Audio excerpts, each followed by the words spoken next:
राजीव रंजन जी, जी कटाक्ष तो साफ थी रंजन जी, जो कांग्रेस की तरफ थी, जो नीतीश कुमार जी ने बोला कि एकजुट कर कांग्रेस को इकट्ठा किया, बनाया, आगे बढ़ाया, पर अब कांग्रेस को कोई इंटरेस्ट नहीं है बातचीत का, 5 चुनाव के बाद देखेंगे। देखिए, सबसे पहले अभी अंशुल अभिजीत ने भी काफी हद तक इंडिया अलायंस को लेकर अपनी बातें रखी हैं। मैं पहले गुरु प्रकाश जी ने कुछ जो बातें कही उस पर मैं अपनी बात रखना चाहूंगा। उन्होंने अटल जी के उस दौर का जिक्र किया जिसमें हिंदुस्तान की एक खूबसूरत जो विरासत है इंडिया की पॉलिटिक्स की, उसकी चर्चा उन्होंने की। लेकिन जो नरेंद्र मोदी जी के दौर तक आते आते इंडिया अलायंस का हश्र क्या हुआ, ये देश को पता है। जो 4 संस्थापक सदस्य थे इंडिया के, शिरोमणि अकाली दल, शिवसेना, जनता दल यूनाइटेड, भारतीय जनता पार्टी, आज में से 4 में केवल भारतीय जनता पार्टी अकेली पार्टी बची हुई।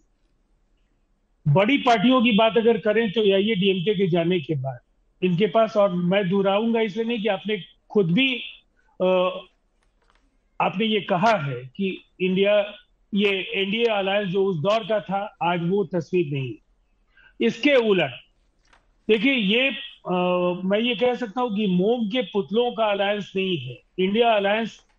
ऐसी पार्टियों का अलायंस है जिसके कई राज्यों में उनकी सरकारें हैं और कई राज्यों में वो प्रमुख विपक्षी दल है। पर रंजन साहब, अलायंस का फायदा क्या अगर दिसंबर तक आपका अलायंस का जो मेन मुद्दा है वो ही सॉर्ट आउट नहीं होगा? 3 महीने में तो चुनाव है सर, क्या फायदा उस अलायंस का? मैं वही कहना चाहता हूँ, इसके 2 हिस्से।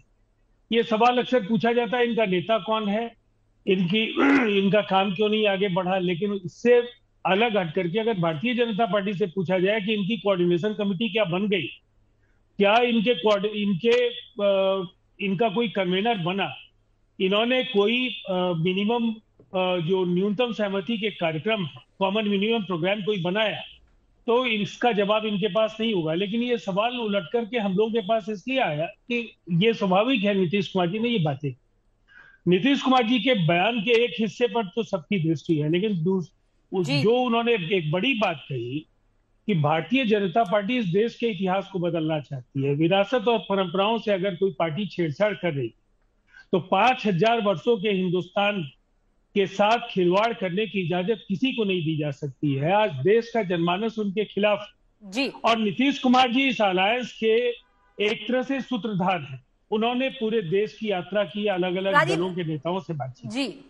अब उन्हें ऐसा लगता है कि ये समय काफी कम है और इसमें जो लीड पार्टनर की भूमिका में कांग्रेस है, तो उसकी प्रायोरिटीज 5 राज्यों के चुनाव हो सकते हैं। लेकिन बड़ी पार्टी के पास एक बड़ा लीडरशिप है। तो चलिए, आप कह रहे हैं डेमोक्रेसी है और उनको कटाक्ष करने का पूरा हक है, एक सूत्रधार रहे हैं।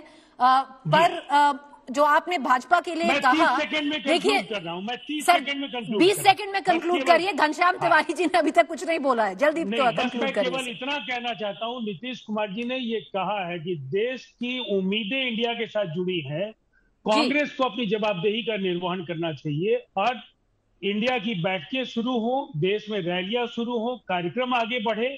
और हमें विश्वास है इंडिया के साथ 140 करोड़ लोग हैं, इसलिए जीत हमारी हो।